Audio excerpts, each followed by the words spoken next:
మా latest videos కోసం మా ఈ తెలుగు న్యూస్ ఛానల్ సబ్స్క్రైబ్ చేసి గంట సింబల్ యాక్టివేట్ చేసుకోండి. రేపు సోమవారం రోజు 7 మిరియాలతో ఈ చిన్న పని చేస్తే మీ దశ మారిపోతుంది. సోమవారం మిరియాలతో ఈ పరిహారం చేస్తే వద్దన్న డబ్బు వచ్చి పడుతుంది. మిరియాలు చాలా శక్తివంతమైనవి. ఇవి మన అందరి ఇళ్లల్లో ఉంటాయి.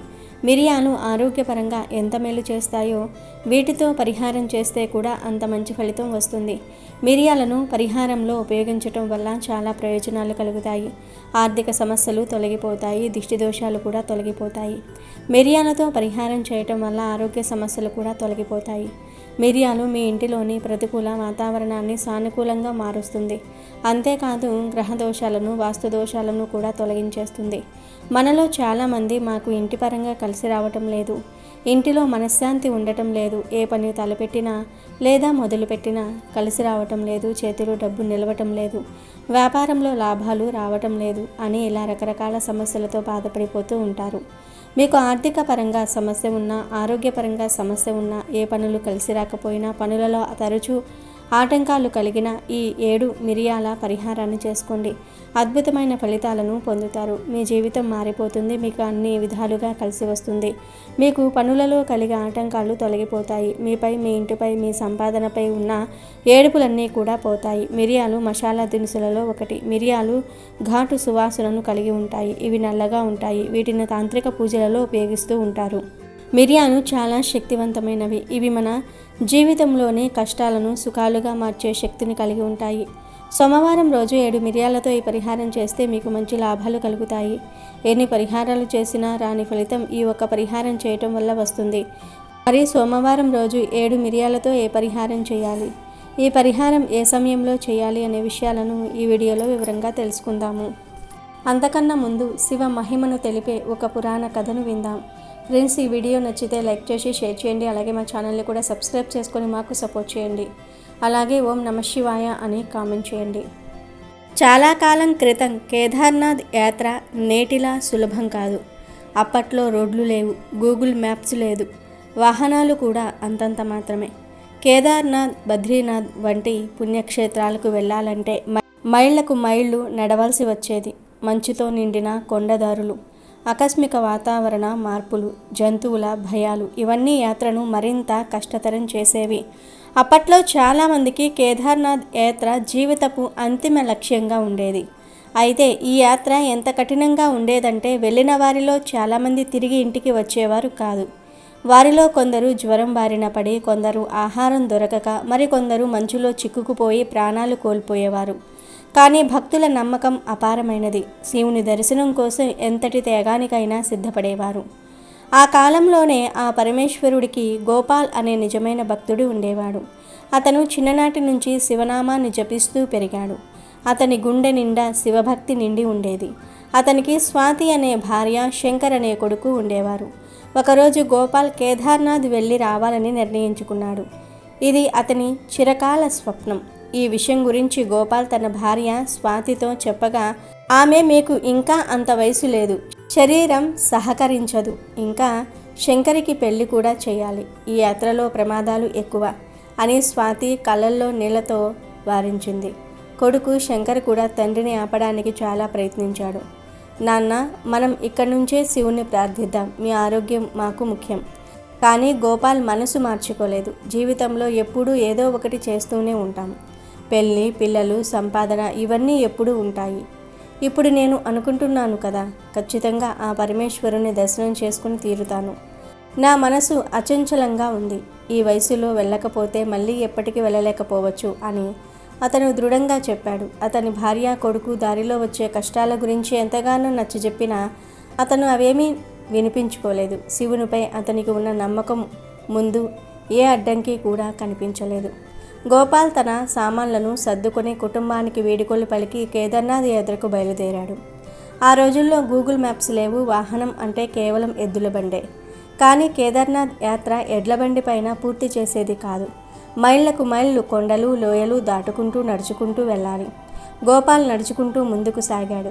కొంచెం దూరం వెళ్ళగానే కేదార్నాథ్ వెళ్ళే దారిని అక్కడి వారిని అడుగుతాడు. దారిలో కలిసిన సాధువులు, గ్రామస్తులు, తోటి యాత్రికులు అతనికి దారిని చూపిస్తూ ఉన్నారు. గోపాల్కి దారి చెప్పిన వారంతా నా తరపున కూడా ఆ పరమేశ్వరుడికి దండం పెట్టు అని వారు ఆశీర్వదించేవారు. ఆ మాటలు గోపాల్కు కొంత శక్తినిచ్చేవి. రాత్రి వేళల్లో గోపాల్ ఏదైనా సత్రంలో ఉండేవాడు, లేదా అక్కడి ఊర్లోని ఎవరైనా ఇంట్లో తలదాచుకునేవాడు. ఎవరైనా ఆశ్రమం ఇస్తే వారికి కథలు చెప్పి దైవనామ స్మరణతో వారికి ఆనందం పంచేవాడు. కొన్నిసార్లు ఎవరూ దొరక్కపోతే ఏదైనా చెట్టు కింద నిద్రపోయేవాడు.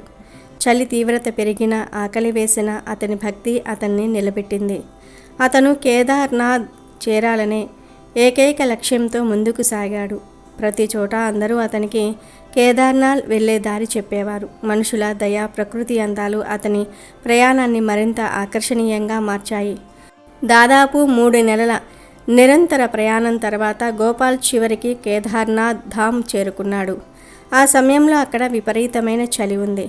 శరీరం అలసిపోయిన మనసు మాత్రం సంతోషంతో ఉప్పొంగింది. కష్టాలన్నీ మర్చిపోయి కేదార్నాథ్ను చేరుకున్నందుకు అతను ఆనందంతో పులకించిపోయాడు. ఆలయ గంటల శబ్దం అతని చెవులకు అమృతంలాగా అనిపించింది. అతను గుడికి చేరుకునేసరికి సాయంత్రమైంది. ఆతృతగా గర్భగుడి వైపు నడుస్తున్న గోపాల్ను చూసి మందిరం బయట ఉన్న పూజారి గారు ఇలా అంటాడు, అయ్యో నాయనా, ఇంత ఆలస్యంగా వచ్చావా? ఇప్పటి వరకు ఇక్కడే ఉన్నాను. వెళ్ళు, ఇంటికి వెళ్ళు. పూజారి మాటలు గోపాల్కు అర్థం కాలేదు. నేను ఈరోజే వచ్చానయ్యా. 3 నెలల ప్రయాణం చేసి వచ్చాను. ఒక్కసారి ఆ పరమేశ్వరుణ్ణి దర్శించుకొనివ్వండి అని గోపాల్ ప్రాధేయపడ్డాడు. అతని కళ్ళల్లో దర్శనం కోసం తపన స్పష్టంగా కనిపించింది. పూజారి నిట్టూర్చి, నాయనా, ఇది సరైన సమయం కాదు. నువ్వు ఆలస్యంగా వచ్చావు. దీపావళి పూజ జరిగి 5 రోజులైపోయింది. అందువల్ల మందిరం కూడా మూసేశాం అని వివరించాడు. పురాణాల ప్రకారం కేదార్నాథ్ గుడి తలుపులు దీపావళి తర్వాత భాయిదోజ్ రోజు నుండి మూసివేస్తారు. మరలా అక్షయ తృతీయ రోజున తెరుస్తారు. మంచు విపరీతంగా కురవటం, చలి తీవ్రత పెరగటం వల్ల భక్తుల భద్రత దృష్ట్యా ఈ ఆచారం పాటిస్తారు. మందిరం మూసివేశారన్న వార్త విన్న గోపాల్ గుండె పగిలినంత పనైంది.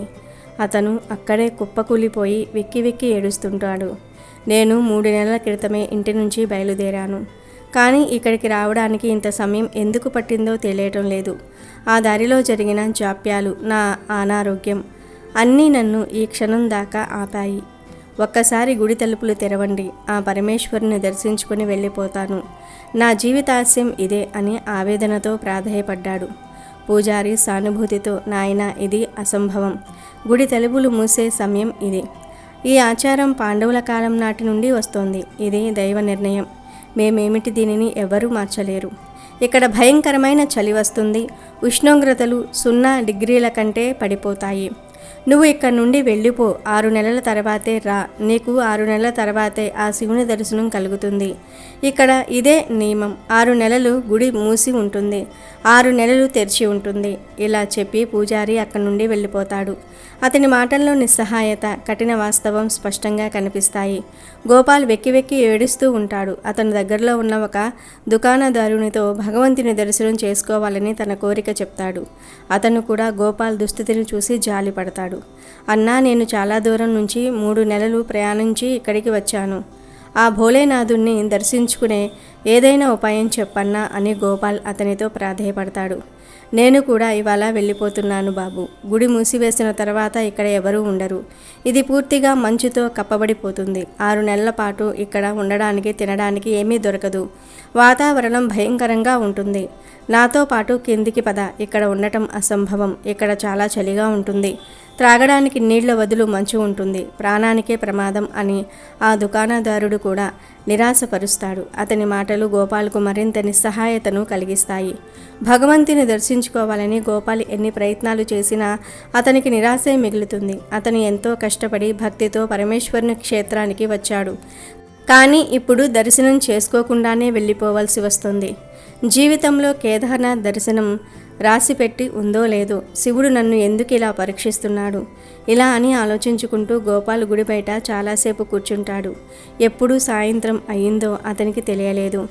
ఏమీ తినకుండా ఏడ్చి ఏడ్చి అతను ఢీలా పడిపోయాడు. శరీరం చలికి వణికిపోతున్నా అతని మనసులో మాత్రం శివునిపై నమ్మకం సన్నగిల్లలేదు. అతని కళ్ళ ముంద గుడి మూసి ఉన్న దృశ్యం, పూజారి మాటలు పదే పదే మెరుస్తూ ఉన్నాయి. ఇంతలో ఎవరో వస్తున్న శబ్దం వస్తుంది. మంచుపై కాలి నడక శబ్దం వినిపిస్తుంది.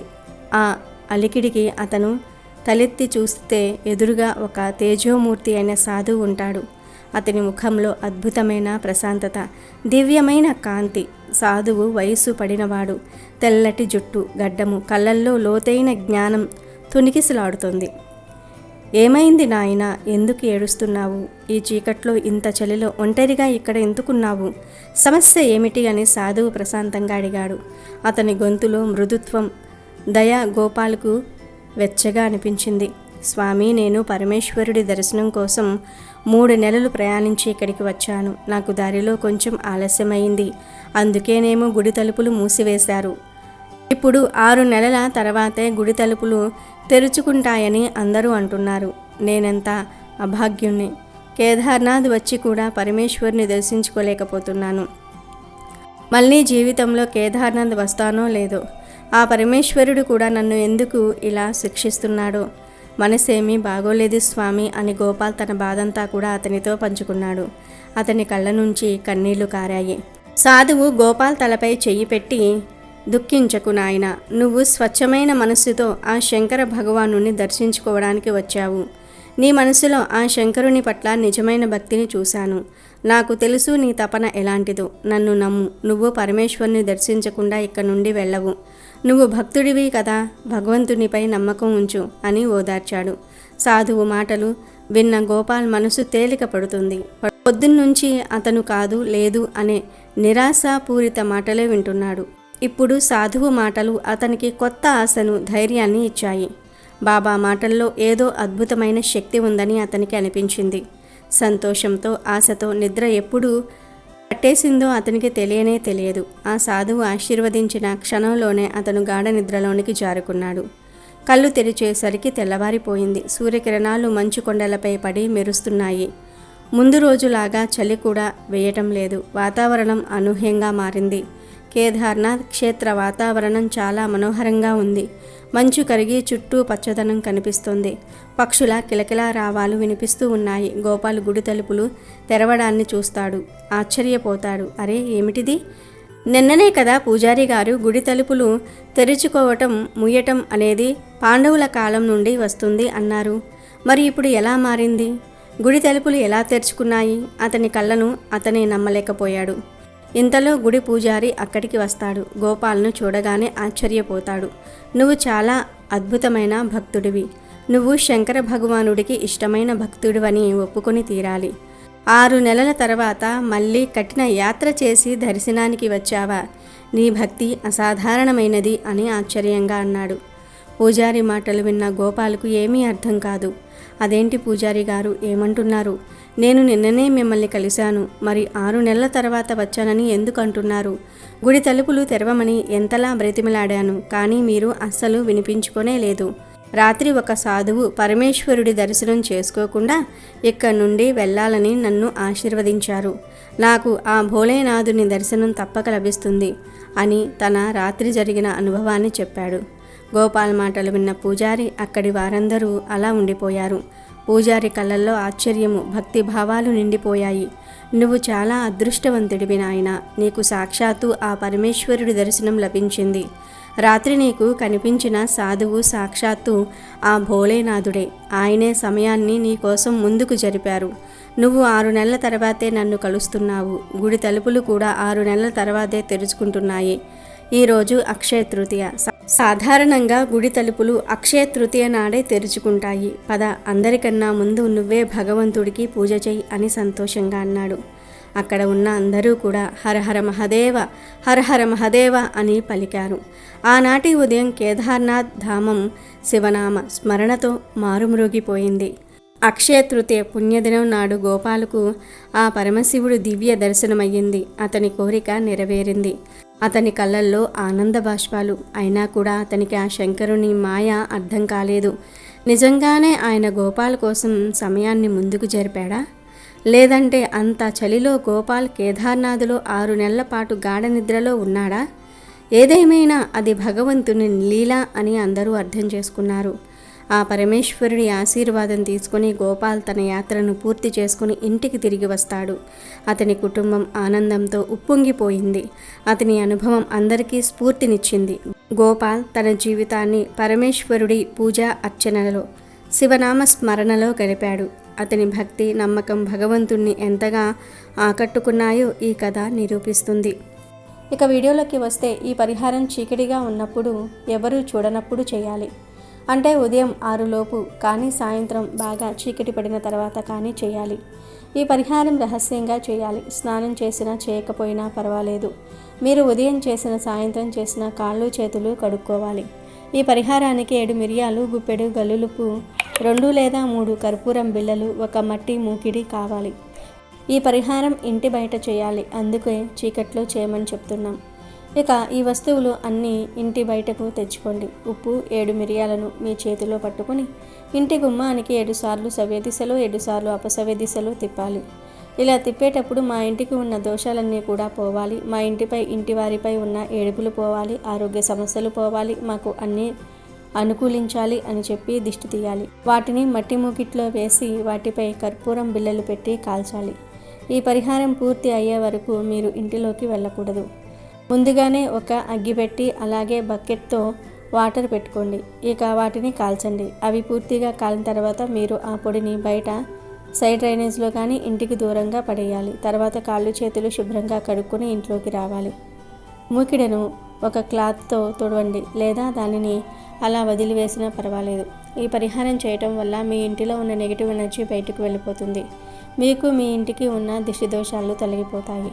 వ్యాపారాలు చేసేవారు కూడా షాప్ దగ్గర ఈ విధంగా చేయండి. మీ వ్యాపారం మంచి అభివృద్ధిలోనికి వస్తుంది. ఈ పరిహారం అన్ని విధాలుగా కలిసి వస్తుంది. మీ జీవితం మారిపోతుంది. అయితే ఒకసారి చేస్తే ఫలితం వస్తుందా అంటే రాదు. మనం ఏదైనా 2 లేదా 5 లేదా 7 సార్లు కంటిన్యూగా చేయాలి. ఈ పరిహారం 7 సోమవారాలు కంటిన్యూగా చేస్తే ఖచ్చితంగా మీ జీవితం మారుతుంది. మీకు కలిగే ఆటంకాలన్నీ కూడా తొలగిపోతాయి. అంతా బాగా పనిచేస్తుంది ఈ పరిహారం. కాబట్టి ప్రతి ఒక్కరూ కూడా ఈ 7 మిరియాల పరిహారాన్ని చేసి మీకు ఉన్న కష్టాలను దూరం చేసుకోండి. ఆర్థిక పరంగా, ఆరోగ్యపరంగా వృద్ధి చెందండి. వీడియో నచ్చితే లైక్ చేయండి, షేర్ చేయండి, బట్ సబ్స్క్రైబ్ చేసుకోవడం మర్చిపోవద్దు.